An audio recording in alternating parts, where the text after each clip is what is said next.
Haa shamaar kafuun ilmaan Oromoo bakka jirtantti nageenya kiyya sinaa qaqqabu sinin jedha. Akkam jirtu dhaamsa wayiin qaba. Dhaamsa kiyya kana akka shirnaa gootan abdii sinirraa qaba jechuudha. Dhaamsi kiyya innis maalinni waa'ee hidhamtoota keenyatirraa waa xiqqoo ishee haga dandeettii kiyya haga natti dhaga'amu dubbachuu barbaada.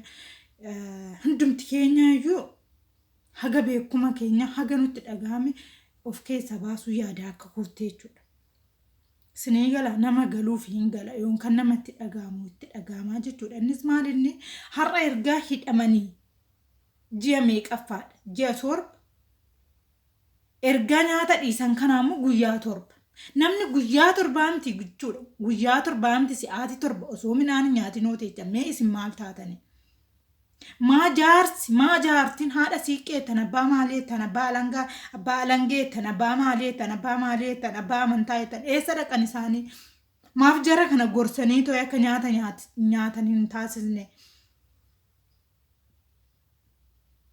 maa warri kaleessa wajjin isa wajjin utaalta suni gaafa fayyaa qabu wajjin utaalu suni eessa dhaqe yoo jiraatan qabsaanii maaf giddiidhaan dirqiidhaan isaan nyaata nyaachisne ormikkoo akka isaan baddalaman barbaadan malee akka isaan fayyaa argatan hin barbaadan gabaa wallolti hattuudhaaf qoricha taatedha.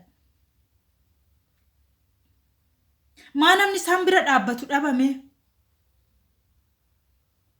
ilaa xiqqaa guddaa keenya beekaa wallaalaa keenya eewutu mataa ol qabe haga hamma tana dubbannu nu taasise jara hidhamee jiru kana bar hin wallaaltanii. Maa namni dhabame maa namumti kuuni miti hidhaadha baasa miti bar midhaanuma san maa akka nyaatan nyaatuma kana akka nyaatan bishaan akka dhugan maa namni taasisuu dhabame nutu haga kana nutti dhaga'ama maal haa ta'u maatisaa Jawaarikoo daa'ima takka qaba bar daa'ima takkitti qabu sanuu achitti gateeti biyyatti galee eenyuuf jedheeti nu'iif jedheeti.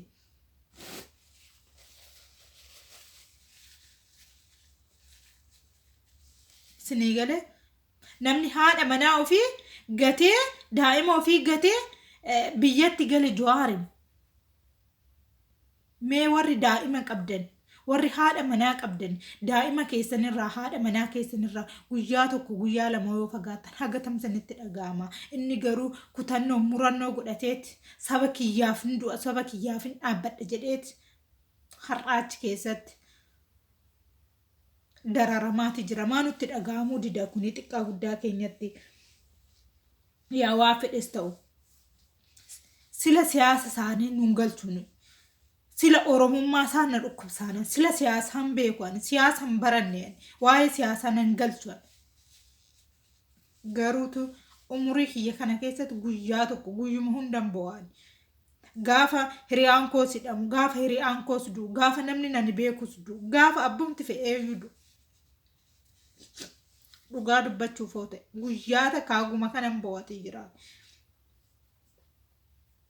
Yoonkaan immoo kaameeraa kanarratti baanii bo'uufii miti. Garuu keessatti bo'uurra immoo wa'uu nama dhukkubsee namaan biraallee kakaasa kan jedhudha malee sinii galee jaalateeti miti namni.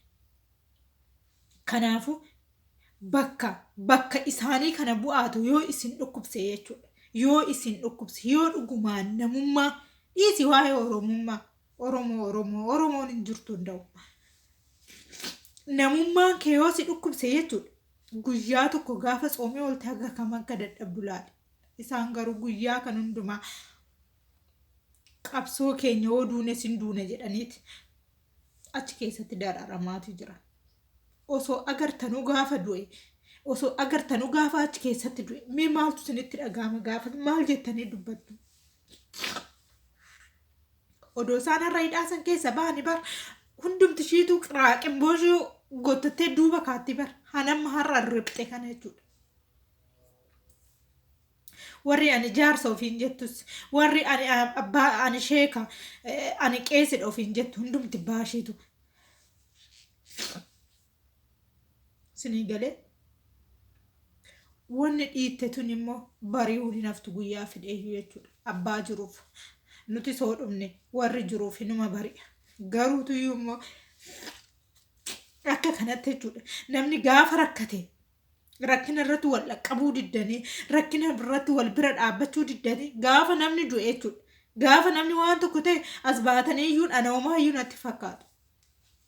Siigalee nama waan hin danda'e yoo hin qabaadhe yoo hin danda'e waan hin danda'e gaafa jiru sani gargaara. Gaafa inni karaa darbisan ani waan inni isaa godhu hin jiru. Maal qabrii keessa isa kaasamu maal isaa godhu? Yoo narrammoo isa maddii dhaabbadhe waan hin danda'u sani waan tokko isaaf ta'uu danda'a jechuudha. Maaf akka kanatti yaaddanu jedhe. Dheengadda torban waa'ee ijoolleen waa'ee uffata keelloo uffatanii sila hidhamaniif wanni isaanii darbe. Har'as immoo waan isaan dubbachuu hin dandeenyeef darbe. Kan isaanii guyyaan ittuma qaxxalamaati deema. Nuti hinuma nyaanne dhugna, hinuma rafna. Xiqqaanis guddaanis beekanis. Moo hundumtuu wallaalumaa kana beekan hin jiru. Hayyuun hin jiru. Lakkii yaa Oromoo boo'ichi kee jechuudha. Dhalaa dhalcha keetti ganaa darba. Boo'ichi kee jechuudha. Umurii ta'e haga dhaxxee boolla seentutti jechuudha. Haga dhaxxee qabrii seentutti numa boocha. Akkanumatti boocha. Siigala namni gaafa boo'u bishaan mitan nama keessaa ba'u dhiiga namaati sammuu namaa keessaa ba'a. Yoo isinitti dhagahame yoo isin dhukkubsite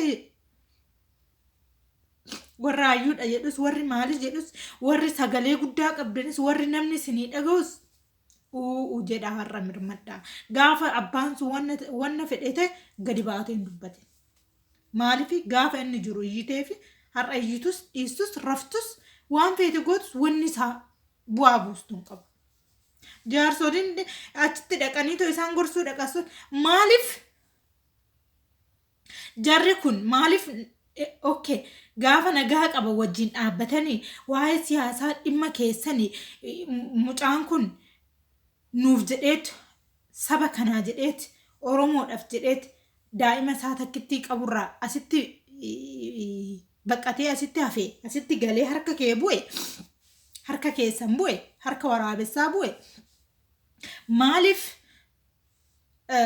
mootummaa kanan gaafan ija kaameeraa silaayyoo jaarsaaf jaartiif xiqqaaf guddaa maaltu kaameeraa barsiise? Mootummaa barsiisee bara. Eenyutu ija kaameeraa biratti bahee beeka duraan? Amma jaarsis jaartinis ija kaameeratti hankaattu. Silaayyoo osoo jaarsummaa sanirratti dhaxxanii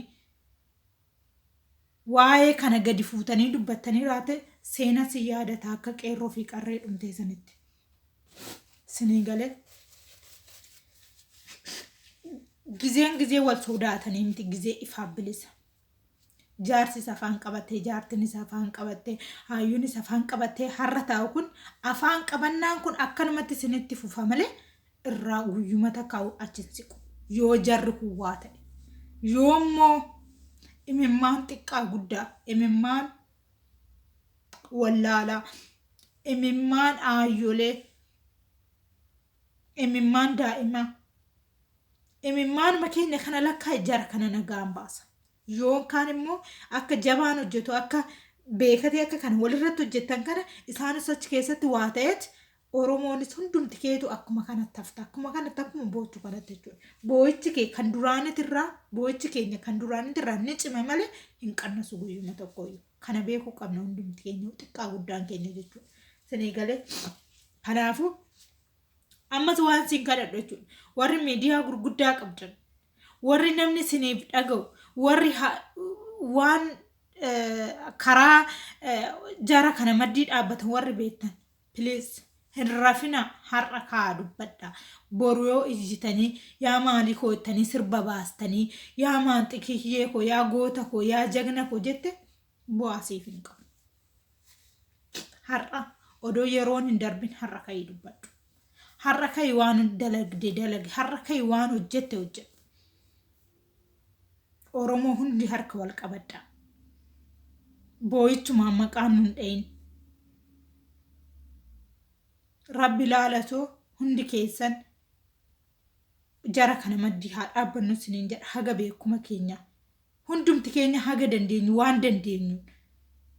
Sin jedhee sin gaafadhaate naa galatoomaa yoo nan balleesse dhiifama sin gaafadhaa nagaatti na oolan sinin jedha.